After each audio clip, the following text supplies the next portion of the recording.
feel just like a child. Yeah, I feel just like a child. Well, I feel just like a child. Well, I feel just like a child. From my womb to my tomb, I guess I'll always be a child.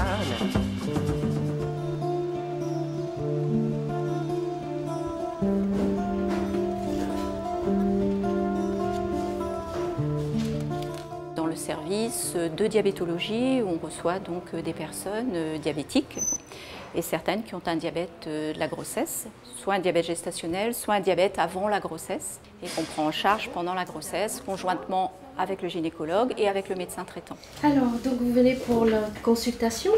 Oui. La dernière consultation, c'était le 19 octobre. Oui, c'est ça. Là, on parle vraiment du diabète gestationnel, donc du diabète de la grossesse, celui qui va apparaître pendant la grossesse, qu'on va diagnostiquer du moins pendant la grossesse.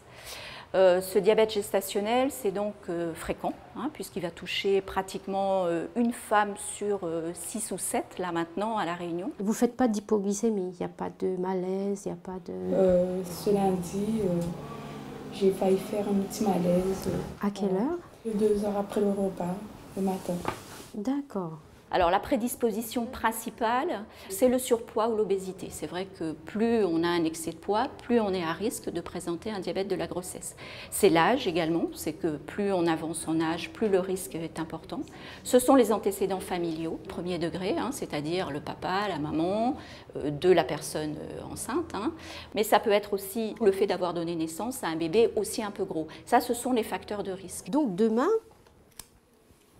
vous savez combien vous allez faire d'insuline? Oui.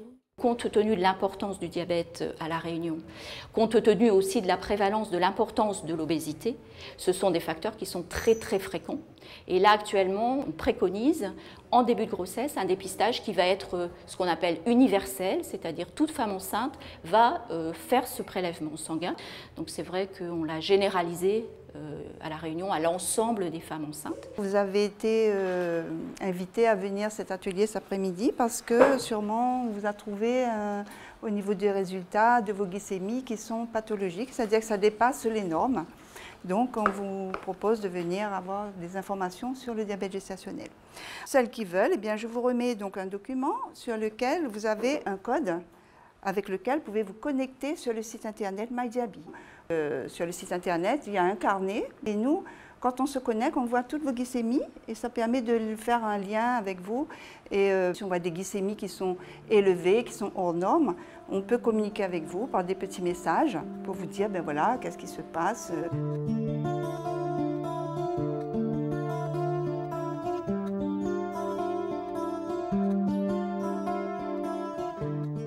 Une fois que le diabète est diagnostiqué, si vous voulez, eh bien on va mettre en place une alimentation qui est une alimentation équilibrée. Alors bien sûr, les produits sucrés ne sont pas totalement bannis, mais ils sont limités au maximum, ça c'est clair. Après, c'est aussi l'activité physique. C'est vrai que la marche régulière, tout ce qui est aquatique, l'aquagym, voilà, ça c'est extrêmement important.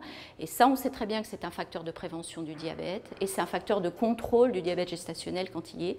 On peut éviter l'insuline quand on a une alimentation équilibrée et une activité physique. Donc ça, c'est un message à faire passer pendant la grossesse auprès des dames, mais aussi auprès des professionnels. C'est voilà, la grossesse, c'est un temps aussi où il faut vraiment bouger. L'activité physique, eh bien, au départ, on disait que les femmes enceintes, il ne fallait pas trop bouger parce que de peur d'eux. Mais c'est conseillé, comme vous voyez, c'est compatible avec la grossesse, bien sûr, sous conseil de votre médecin. Quand le diabète est bien pris en charge, bien équilibré, il n'y a pas plus de risques pour une grossesse normale. Simplement, elle est plus encadrée, elle est plus médicalisée, et ça, c'est un petit peu stressant aussi, hein, cette surveillance quotidienne, un petit peu cette petite épée de Damoclès tous les jours après les repas, est-ce que je vais être plus haute, est-ce que je vais être bien, bon voilà.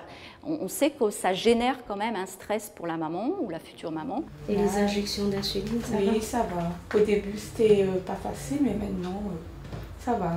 On s'est habitué. D'accord. Il faut que le diabète soit vraiment très déséquilibré et que la grossesse pas du tout suivie pour qu'on ait vraiment des difficultés majeures, des complications majeures pouvant aller jusqu'à la mort du bébé. Mais ce sont vraiment des diabètes qu'on ne voit plus actuellement puisque les grossesses sont extrêmement suivies. Alors, à midi, le déjeuner. À quelle heure je repique? À 14 h. Donc, toujours 2 heures après le début du repas. Et combien je dois avoir? 1,20 g. Bon, ça devient facile là, parce que c'est la même chose à chaque fois. Ce diabète est transitoire, c'est vrai qu'on appelle diabète gestationnel, c'est un diabète de la grossesse qui va disparaître à l'accouchement, dans 99 fois sur 100.